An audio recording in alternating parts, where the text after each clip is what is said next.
kita sampai pada materi kita tentang terapi kelompok level rendah atau directive group terapi. Di sini bagaimana sejarah dari adanya directive group terapi. Jadi berawal dari program tradisional yang diaplikasikan terhadap 34 pasien rawat inap yang mengalami gangguan jiwa di sebuah bangsal. Pada awalnya mereka mendapatkan treatment yang sama dengan cara diobservasi, diajak konseling bagi masing-masing pasien, dan itu selama 5 menit sampai 45 menit. Akan tetapi treatment ini dirasa kurang efektif karena tidak bisa diaplikasikan untuk berbagai macam kondisi yang ada di bangsal tersebut. Kemudian treatment ini berkembang menjadi verbal group psikoterapi. Jadi pada verbal group psikoterapi ini pasien diajak untuk berkonsultasi, menggali perasaannya, apa yang diharapkan, seperti itu. Akan tetapi ternyata verbal group psikoterapi ini juga tidak tepat atau kurang sesuai bagi beberapa kondisi yang ada di bangsal tersebut. Karena untuk verbal group psikoterapi ini hanya bisa diaplikasikan untuk level yang lebih tinggi. Karena metode tradisional pada grup terapi ini tidak dapat diadopsi untuk kebutuhan yang lebih spesifik. Kemudian butuh organisasional, jadi membutuhkan multidisiplin ilmu untuk melakukan asesmen dan treatment bagi pasien dengan level yang tinggi. Kemudian setelah itu dikembangkan, ada pembagian kelompok berdasarkan level fungsi kognitif dan kebutuhannya. Jadi di sini dibagilah menjadi 3 bagian. Ada level rendah, sedang, dan tinggi. Level rendah yaitu pada directive group, yang menengah di supportive group, dan yang tinggi, paling tinggi level fungsi kognitifnya ada di interpretative group. Nah, di sini kenapa dibuat pembagian seperti ini? Karena pada dasarnya pasien itu butuh lingkungan terapeutik yang dapat membangun kenyamanan bagi dirinya sehingga dia bisa mengembangkan interpersonal yang ada di dalam dirinya. Nah, terus apa tujuan dari directive group itu sendiri? Tujuan dari directive group adalah memenuhi kebutuhan klien dengan level fungsi minimal untuk dapat mengorganisasikan perilakunya menuju ke level kompetensi dasar. Di sini level fungsi minimal itu yang seperti apa? Jadi pasien dikatakan masih berada pada level fungsi minimal jika mengalami kesulitan yang ekstrim dalam hal perawatan diri atau kesulitan dalam melakukan ADL-nya. Kemudian yang kedua, pasien ini tidak mampu berfungsi di hampir semua area occupational yang ada. Mungkin dari ADL-nya, productivity, leisure, ada pada sleep and rest, dan lain sebagainya. Terus, di samping itu, pasien juga mengalami hendaya yang serius pada kemampuan komunikasi dan judgment. Jadi secara komunikasi dia kesulitan, apalagi untuk menentukan atau memutuskan suatu masalah. Dia masih kesulitan dalam hal ini.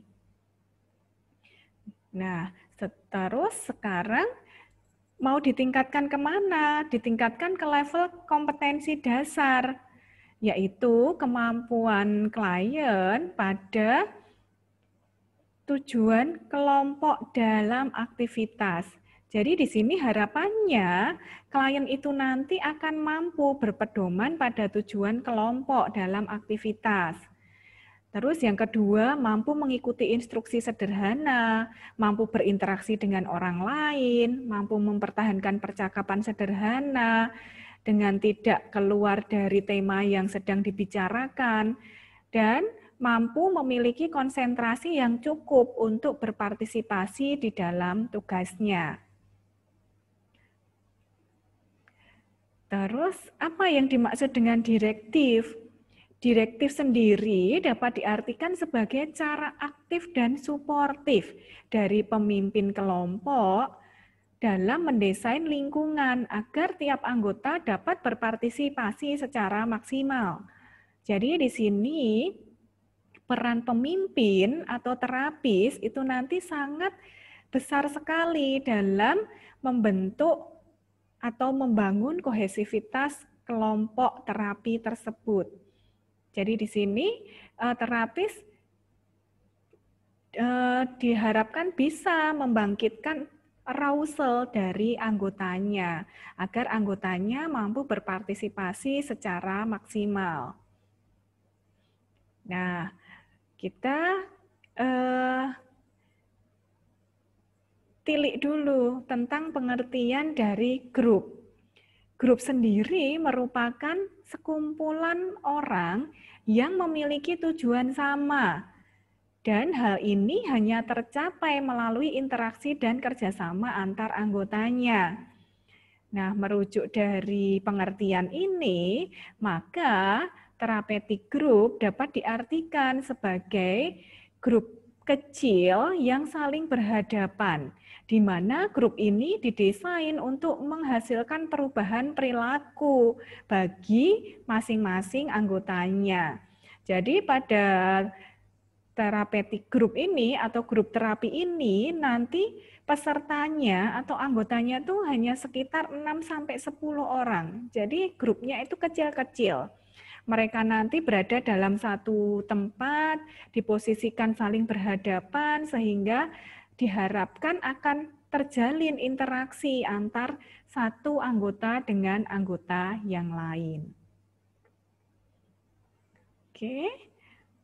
Nah, sekarang grup terapi OT itu apa? Grup terapi OT itu mengkombinasikan proses kelompok yang terstruktur dan diadaptasi dengan tugas atau aktivitas, di mana adaptasi tugas atau aktivitas yang terstruktur ini bertujuan untuk mendidik klien agar mampu beradaptasi dan mengubah perilakunya, sehingga perilaku yang muncul nanti akan adaptif terhadap lingkungan yang ada.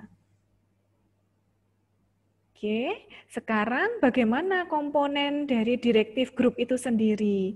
Jadi komponen directive group itu terdiri dari 9 poin penting. Yang pertama ada formatnya, yang kedua kriteria anggota, yang ketiga ukuran kelompok, yang keempat ada kerangka teori yang digunakan, yang kelima ada konteks, keenam kepemimpinan, yang ketujuh tujuan, yang kedelapan aktivitas, dan yang kesembilan adalah dokumentasi.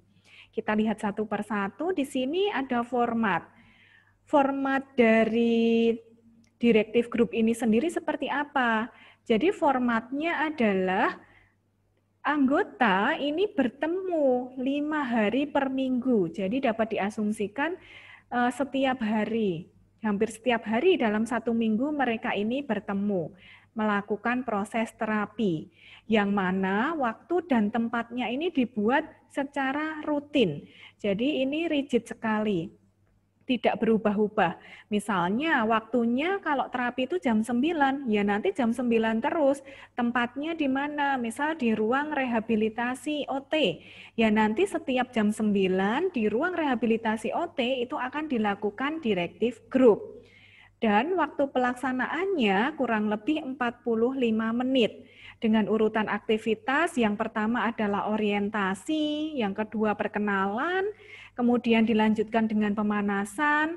Setelah pemanasan dilakukan aktivitas terpilih sesuai aktivitas yang sudah terprogram tadi. Dan yang terakhir adalah penutup yang berisi tentang ringkasan. Adapun format ini didesain untuk membantu klien dengan gangguan disorientasi, bingung, masih memiliki rasa takut atau khawatir, itu dapat mengorganisasikan dirinya. Sehingga harapannya dengan adanya waktu, tempat yang tetap ini, maka klien ini nanti akan terpola orientasi waktu, tempat, ruang, seperti itu. Mereka tidak mengalami kebingungan lagi, tidak mengalami kekhawatiran membedakan antara waktu, siang atau malam, orientasi tempat ini sedang di mana, baru apa, seperti itu. Terus yang kedua, ada kriteria anggota. Jadi di sini kriteria anggota itu berdasarkan screening anggota. Screeningnya dari mana? Berdasar dari hasil observasi perilaku klien yang dilakukan oleh terapis. Kemudian untuk ukuran kelompoknya itu yang ideal adalah 6-10 orang dengan 1 orang pemimpin kelompok dan 2 asisten. Jadi ini semakin anggotanya sedikit itu semakin bisa fokus, jadi semakin bagus. Jangan lebih dari 10 nanti, karena akan terlalu crowded nanti kelompoknya dan sulit untuk mengorganisir anggotanya. Terus yang selanjutnya ada kerangka teori. Di sini kerangka teori yang digunakan itu berdasarkan pada teori The Model of Human Occupation atau MOHO.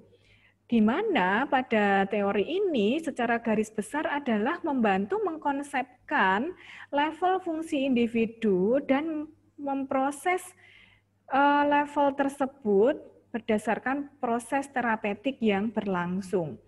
Jadi kalau kita lihat, manusia itu digambarkan sebagai sebuah sistem yang terbuka. Jadi adanya intake yang berupa informasi itu nanti akan diolah di dalam kemampuan berpikirnya. Kemampuan berpikir ini nanti akan dipengaruhi oleh evolution, habituation, sehingga akan muncul output yang berupa performance skill seperti itu. Sini level fungsi dan disfungsi itu dibagi menjadi 2. Jadi ada perilaku yang maladaptif terhadap lingkungan dan ada perilaku yang adaptif terhadap lingkungan.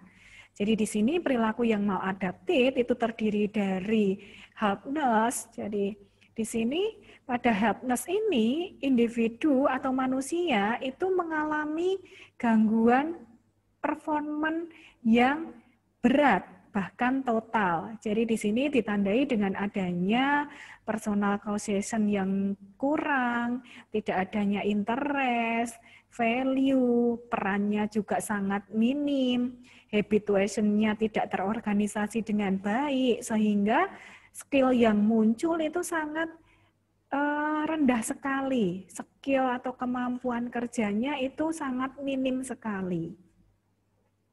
Terus yang kedua, itu ada perilaku inkompeten. Jadi perilaku yang tidak kompeten. Di sini tidak adanya kemampuan untuk melakukan aktivitas dengan baik. Jadi aktivitas rutinitasnya tidak bisa dilakukan dengan baik.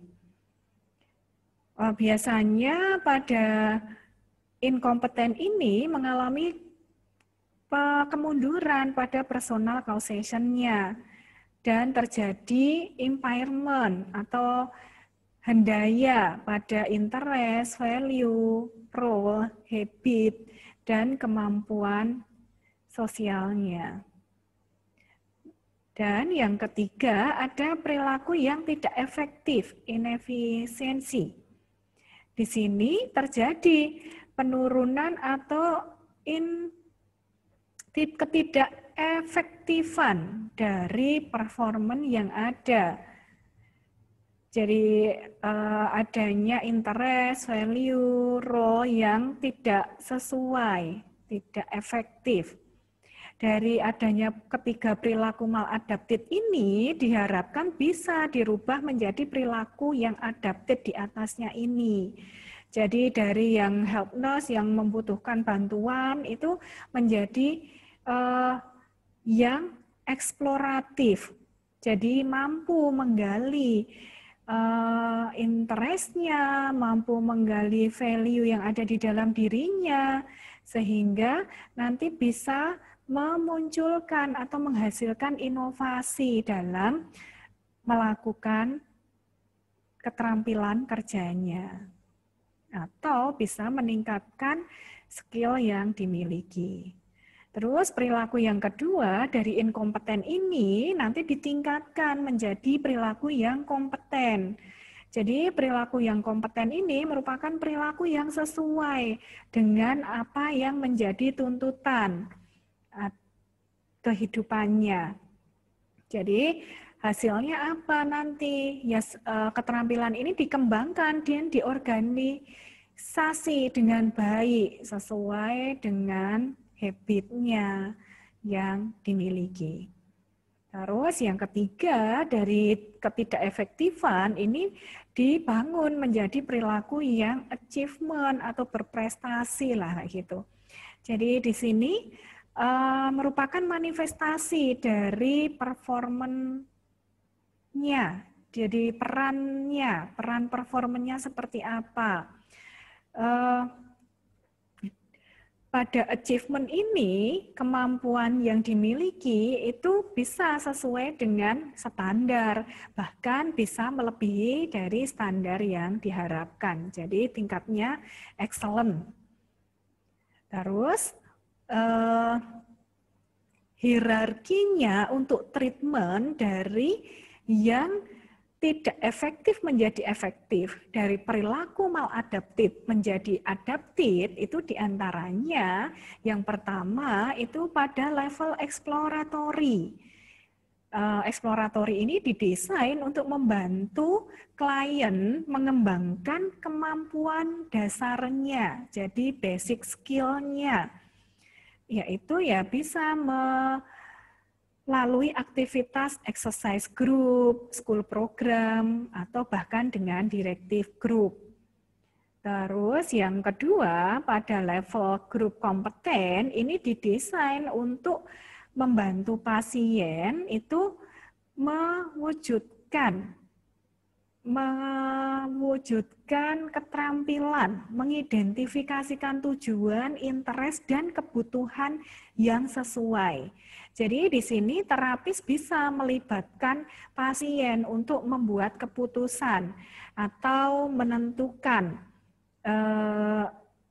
aktivitas yang sesuai dengan klien. Jadi di sini contohnya ada supportive group, ada task group, ada activity planning, dan evening activity. Sedangkan level yang ketiga yaitu achievement level group. Di sini aktivitas ini didesain untuk membantu klien mengintegrasikan antara skill yang dimiliki terhadap perannya dalam kehidupan keseharian. Jadi di sini pasien ini diajak untuk mengidentifikasikan, belajar tentang hubungan antara apa yang dibutuhkan terhadap pekerjaannya, leisure, dan hubungan interpersonal klien tersebut. Contohnya ini pada assertiveness training, community meeting, ada leisure awareness. Konteksnya, jadi konteks pelaksanaannya ini berlangsung dalam lingkungan yang aman, menyenangkan, sehingga akan mendorong keberanian anggota untuk mengambil resiko. Jadi ini bisa dimulai dari tantangan yang sederhana sampai yang lebih kompleks untuk mengembangkan kemampuan dasarnya. Jadi dari kepasifan dan preokupasi dikembangkan ke proses yang mengarah pada tujuan di mana spontanitas dan interest pada lingkungan ini dimunculkan. Jadi di sini pemimpin harus bisa meningkatkan keberanian atau percaya diri pasien agar mampu menjadi lebih aktif dalam kegiatannya. Kepemimpinan di sini nanti akan ada dua, yaitu pemimpin atau leader, yaitu terapis, dan yang kedua adalah asisten atau co-leader, yaitu co-terapis. Jadi di sini pemimpin itu berperan untuk memimpin proses terapi dari awal sampai akhir dan membantu membentuk lingkungan fisik yang baik. Di sini menstrukturkan lingkungan fisik dan mengadaptasi aktivitas yang berguna untuk mengoptimalkan partisipasi anggota. Kemudian tugas asisten atau co-leader itu sebagai role model tindakan.